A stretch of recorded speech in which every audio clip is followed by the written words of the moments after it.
Hello mga boss, iyan po, nag-open na po yung call auction ng X Empire dito po sa OKX.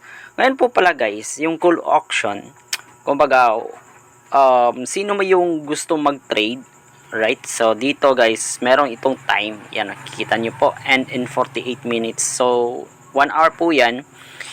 So ibig sabihin guys, magko-call auction ka. Halimbawa, kung meron kang X na dito na hawakan galing airdrop mo, tapos ibenta mo siya sa opening. Ito yung ano nila, opening price. Ayan, nakikita nyo po, opening price.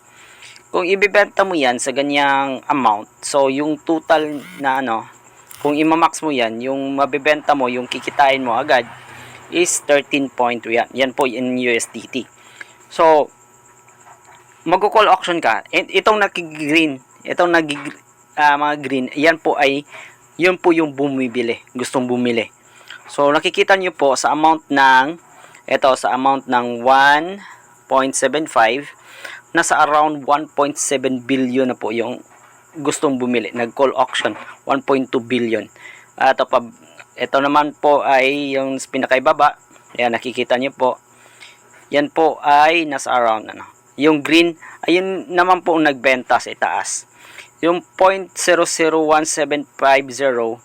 ang lahat ng nagbenta, gusto magbenta is nasa around for 743 million and counting.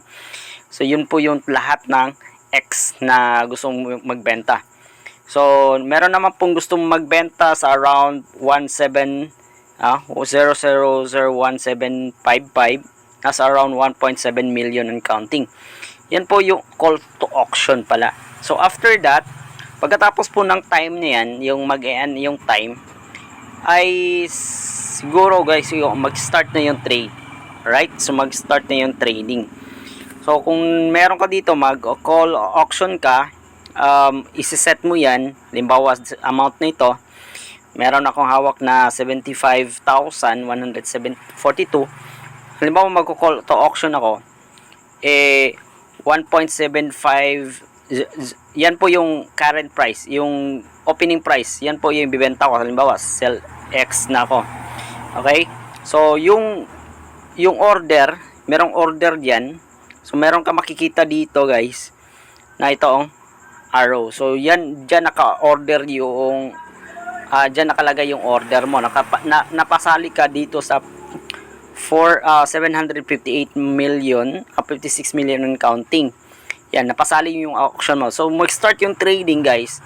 By the time na ma-hit yung price mo, okay? Yung price mo na benta is mabibenta mo siya with amount of doon.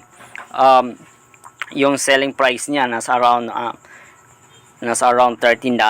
So i-click mo yan, nasa around $13. Yan po yung value niya, kumbaga kung mahihit yung price.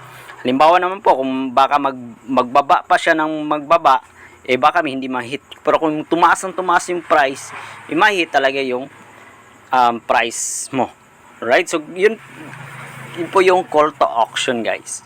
Right? So see you in the next video. Thank you.